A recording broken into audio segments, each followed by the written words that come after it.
Israel Iran ബന്ധം വഷളായിക്കൊണ്ടിരിക്കുന്നു. ശക്തമായ ആക്രമണത്തിന് വേണ്ടി ഇരു രാജ്യങ്ങളിലും തയ്യാറെടുക്കുന്നു എന്നുള്ളതാണ് ഏറ്റവും ഒടുവിൽ നമുക്ക് ലഭിക്കുന്ന വാർത്ത. ഇന്നലെ ഇറാൻ 181 ബാലസ്റ്റിക് മിസൈലുകൾ ഇസ്രായേലിനെ ലക്ഷ്യമാക്കി അയച്ചു. അതിൽ 181 ബാലസ്റ്റിക് മിസൈലുകളിൽ 2 ഇസ്രായേലിലേക്ക് പതിക്കുകയും അവിടെ നാശനഷ്ടങ്ങൾ ഉണ്ടാകുകയും ചിലർക്ക് പരിക്കേൽക്കുകയും ചെയ്തു എന്നുള്ളതാണ് റിപ്പോർട്ട്. ആളപായങ്ങളൊന്നും ഉണ്ടായിട്ടില്ല. അത് ഒന്ന് ടെൽ അവീവിലും മറ്റൊന്ന് ഒരു റെസ്റ്റോറൻറ്റിലുമാണ് പതിച്ചത് എന്നുള്ളതാണ് വാർത്ത നമ്മൾ മനസ്സിലാകുന്നത്.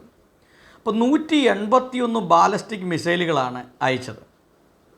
അപ്പോൾ ഇറാനും ഇസ്രായേലും തമ്മിൽ ഒരു യുദ്ധം നടക്കുമ്പോൾ അതിൽ ഒരു വലിയ പ്രതിസന്ധി എന്ന് പറയുന്നത് ഇറാൻ്റെയും ഇസ്രായേലിൻ്റെയും ഇടയിൽ സ്ഥിതി ചെയ്യുന്ന ഇറാഖും ജോർദാനുമാണ് ഒരു വലിയ തടസ്സം.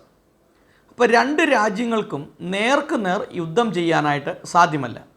അപ്പോൾ ഒരു രാജ്യത്തിലൂടെ കടന്നു മാത്രമേ വ്യോമയാന മേഖലകളിലായാലും ആകാശമാർഗമായാലും അതുപോലെ കരമാർഗങ്ങളായാലും ഒരു രാജ്യത്തെ മറികടന്ന് വേണം ഈ 2 രാജ്യങ്ങൾക്കും പരസ്പരം യുദ്ധത്തിലേർപ്പെടാൻ.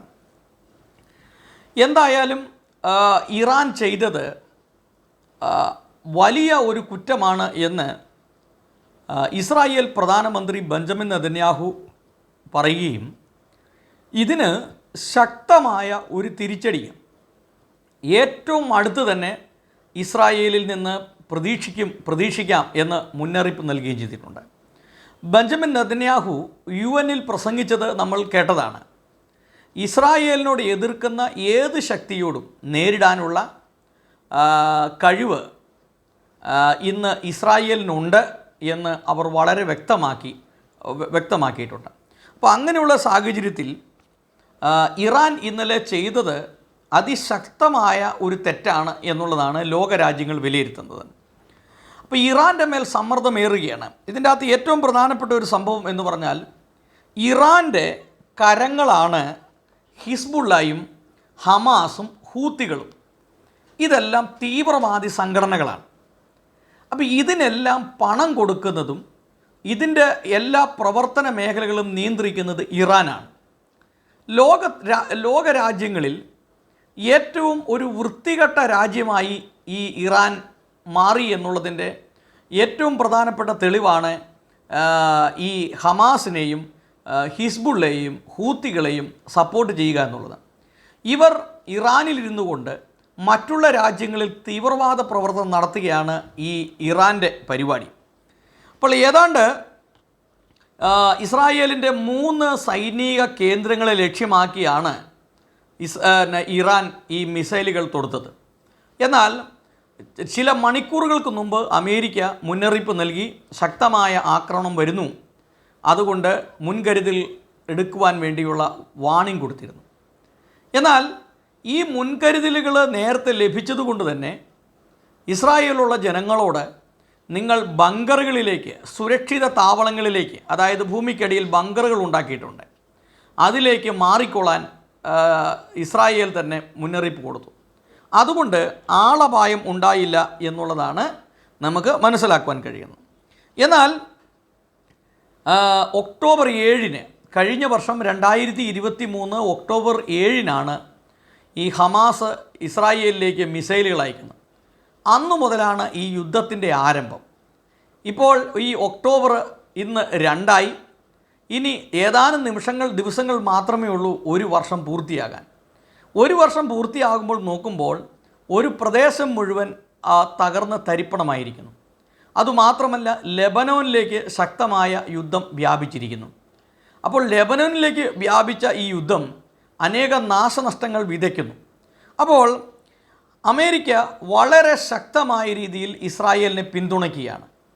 ഇസ്രായേലിലേക്ക് കടന്നു കയറി ആക്രമിച്ചാൽ ഇറാന് ശക്തമായ പ്രത്യാഘാതമുണ്ടാകും എന്ന് അമേരിക്ക മുന്നറിയിപ്പ് നൽകിയിട്ടുണ്ട്. എന്തായിരുന്നാലും പശ്ചിമ ഏഷ്യ വളരെ സംഘർഷമാകുകയാണ്. സംഘർഷമാകുന്നതോടുകൂടി സംഭവിക്കാൻ പോകുന്നത് ഇസ്രായേലും ഇറാനും തമ്മിൽ അതിശക്തമായ യുദ്ധം നടക്കും. ആ യുദ്ധം ഇറാൻ്റെ മേൽ അതിശക്തമായ സമ്മർദ്ദം വന്നിരിക്കുകയാണ് ഇസ്രായേലിനോട് യുദ്ധം ചെയ്യാനായിട്ട്. കാരണം ഹിസ്ബുള്ള കേന്ദ്രങ്ങളും ഏതാണ്ട് 90% ഹിസ്ബുള്ള കേന്ദ്രങ്ങളും ഹിസ്ബുള്ളയുടെ തലവനെ ഉൾപ്പെടെ അതിൻ്റെ പ്രധാനപ്പെട്ട എല്ലാ കമാൻഡർമാരെയും അതിൻ്റെ ഏറ്റവും പ്രധാനപ്പെട്ട നേതാക്കന്മാരെയെല്ലാം ഇസ്രായേൽ വധിച്ചു കഴിഞ്ഞു. അപ്പോൾ ഇനി ഇറാൻ്റെ മുമ്പിൽ മറ്റു മാർഗങ്ങളൊന്നുമില്ല. അതുപോലെ ഹമാസിൻ്റെ നേതാക്കളെ വധിച്ചു കഴിഞ്ഞു. അതുപോലെ ഇറാൻ്റെ പ്രസിഡൻറ്റിനെ വധിച്ചു. അപ്പോൾ ഇതെല്ലാമായിട്ട് ബന്ധപ്പെട്ട് നോക്കുമ്പോൾ ഇറാൻ്റെ മേൽ അതിശക്തമായ സമ്മർദ്ദമേറുകയാണ് മറ്റ് ഇസ്ലാമിക് രാജ്യങ്ങളിൽ നിന്നും മറ്റ് തീവ്രവാദി സംഘടനകളിൽ നിന്നും ഇറാൻ്റെ മേൽ അതിശക്തമായ സമ്മർദ്ദമേറുകയാണ്. അപ്പോൾ ഇനി സംഭവിക്കാൻ പോകുന്നത് ഇസ്രായേൽ പ്രധാനമന്ത്രി ബെഞ്ചമിൻ നെതന്യാഹു ശക്തമായി തന്നെ താക്കീത് കൊടുത്തിരിക്കുന്നു. ഞങ്ങൾ ഇതിന് ശക്തമായ പ്രത്യാഘാതമുണ്ടാകും. എന്നാൽ ഇറാൻ്റെ ഭാഗത്തുനിന്ന് വന്നിരിക്കുന്ന വാർത്ത ഞങ്ങളിനി ഉടനെ തിരിച്ചടിയില്ല. എന്നാൽ ഈ ഇസ്രായേലിനെ ആക്രമിച്ചതുമായി ബന്ധപ്പെട്ട് ഇസ്രായേൽ തിരിച്ചാക്രമിച്ചാൽ 180 ബാലിസ്റ്റിക് മിസൈലുകളല്ല, ആയിരക്കണക്കിന് മിസൈലുകൾ അയച്ച് ഇസ്രായേലിനെ ആക്രമിക്കുമെന്നുള്ളതാണ് ഇറാൻ്റെ കമാൻഡർ നൽകിയിട്ടുള്ള വാണിംഗ് എന്ന് പറയുന്നത്. ഇറാനെ സംബന്ധിച്ച് പറയുമ്പോൾ ഏഷ്യയിലെ ഏറ്റവും വലിയ സൈനിക ശക്തിയാണ് എന്ന് നമുക്ക് പറയാം. സൈനിക ബലത്തിൽ അവർക്ക് മുൻതൂക്കമുണ്ട്, ഒക്കെ ശരിയാണ്. എന്നാൽ ഇത് വലിയ ശക്തമായ ഒരു ആക്രമണമായി തീരാൻ സാധ്യതയുണ്ട്.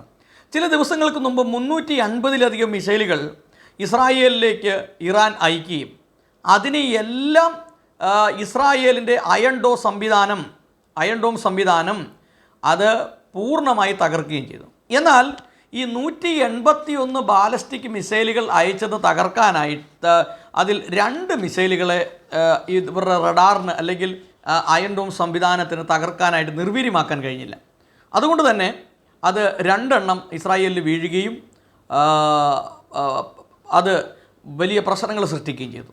എന്തായാലും ഒരു കാര്യം സത്യമാണ്, ബൈബിളിൽ പറയുന്ന പോലെ യഹോവ എഴുന്നേൽക്കുന്നു, ജാതികൾ ചിതറുന്നു. അപ്പോൾ എന്തായാലും ഇസ്രായേലിനെ സംബന്ധിച്ച് ഇസ്രായേലിൻ്റെ ദൈവം എന്ന് പറയുന്നത് പഴയ നിയമത്തിലെ യഹോവയായ ദൈവമാണ്. അപ്പോൾ യഹോവയായ ദൈവത്തിൻ്റെ പ്രത്യേകത എന്ന് പറയുന്നത് കണ്ണിന് പകരം കണ്ണ്, പല്ലിന് പകരം പല്ല്. അപ്പോൾ ഉടനടി തിരിച്ചടിക്കുക എന്നുള്ള ഒരു രീതിയാണ് യഹോവയെക്കുറിച്ച് നമ്മൾ പഠിക്കുമ്പോൾ കാണുന്നത്. അപ്പോൾ ഇസ്രായേലിൻ്റെ ദൈവം യഹോവയായ ദൈവം. അപ്പോൾ അവരുടെ നിയമമനുസരിച്ച് ശക്തമായ തിരിച്ചടി കൊടുക്കുക, പിന്നെ നാളത്തേക്ക് വയ്ക്കുന്ന ഒരു പരിപാടിയില്ല. അപ്പോൾ അതുകൊണ്ട് തന്നെ ശക്തമായ പ്രത്യാഘാതങ്ങൾ ഉണ്ടാകും. അതുകൊണ്ട് സംഭവിക്കാൻ പോകുന്ന ഗതാഗതം, ആകാശമാർഗത്തിലുള്ള ഗതാഗതത്തിന് നിയന്ത്രണം വരും. അതുപോലെ കപ്പൽ യാത്രകൾക്ക് ഗതാഗതത്തിന് നിയന്ത്രണം വരും. അങ്ങനെ വന്നു കഴിയുമ്പോൾ ആഗോള സാമ്പത്തിക മേഖലയിൽ ശക്തമായി ബാധിക്കും. പ്രധാനമായിട്ട് എണ്ണ ഉൽപ്പാദന കേന്ദ്രങ്ങളിൽ മുമ്പിട്ട് നിൽക്കുന്ന ഇറാൻ പോലുള്ള രാജ്യങ്ങൾ എണ്ണ ഉൽപ്പാദനം അല്ലെങ്കിൽ അതിൻ്റെ ക്രയവിക്രയങ്ങൾ നിർത്തിവെച്ചാൽ, അതുപോലെ ചരക്ക് കപ്പലുകൾ നിർത്തിവെക്കേണ്ടി വന്നാൽ അതൊക്കെ സമൂഹത്തെ വളരെ ശക്തമായി ബാധിക്കുകയും ഈ ക്രൂഡ് ഓയിലിൻ്റെ വില ശക്തമായി വർദ്ധിക്കുകയും നമുക്ക് പെട്രോൾ, ഡീസൽ അതുപോലുള്ള ഇന്ധനങ്ങൾക്ക് അമിതമായ ചാർജ് കൊടുക്കേണ്ടതായിട്ടുള്ള ഒരു സാഹചര്യം വരും. അങ്ങനെ വരുമ്പോൾ പെട്രോളിൻ്റെ ഡീസലിൻ്റെ വില വർദ്ധിക്കുന്നതോടുകൂടി സമൂഹത്തിൽ വലിയ പ്രത്യാഘാതങ്ങൾ സൃഷ്ടിക്കും എന്നുള്ളതിന് സംശയമില്ല. എന്തായിരുന്നാലും അതിശക്തമായ രീതിയിലുള്ള ആക്രമണം ഇന്നലെ രാത്രി ഇറാൻ അയച്ച 181 മിസൈലുകളിൽ 2 എണ്ണം ഒഴികെ ബാക്കിയെല്ലാം ഇസ്രായേലിനെ തകർക്കാനായിട്ട് സാധിച്ചു. എന്തായാലും ശക്തമായ ഒരു ആക്രമണം ഈ ദിവസങ്ങളിൽ ഉണ്ടാകും എന്നുള്ളതിന് യാതൊരു സംശയവുമില്ല. അപ്പോൾ അതുകൊണ്ട് ഇസ്രായേൽ ശക്തമായി തന്നെ തിരിച്ചടിക്കാൻ തയ്യാറെടുപ്പ് നടത്തിക്കൊണ്ടിരിക്കുന്നു. എന്തായാലും ഇറാൻ അതുപോലുള്ള സമീപ രാജ്യങ്ങളിലേക്കും അതിശക്തമായ ആക്രമണം വ്യാപിപ്പിക്കും എന്നുള്ളതാണ് ഏറ്റവും ഒടുവിൽ ലഭിക്കുന്ന റിപ്പോർട്ടുകളിൽ നിന്ന് നമുക്ക് മനസ്സിലാവുന്നത്.